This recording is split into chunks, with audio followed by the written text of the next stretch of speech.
ধর্ষিতা হলে কেউ ফাঁসি চায় সবে, কুরআনের আইন বলো চায় কয়জনে।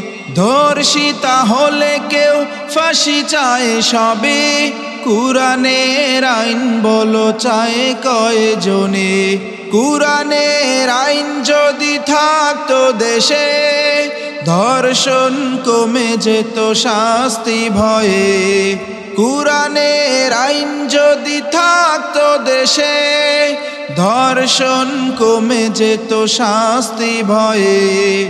কুরআনের আইন দিয়ে চালাও এ দেশ, কুরআনের আইন দিয়ে চালাও এ দেশ। অনাবিল শান্তি যে আসবে দেশে, ধর্ষিতা হলে কেউ ফাঁসি চায় সবে, কুরআনের আইন বলো চায় কয়জনে। কুরআনের আইন বলো চায় কয়জনে। কুরআনের আইন বলো চায় কয়জনে।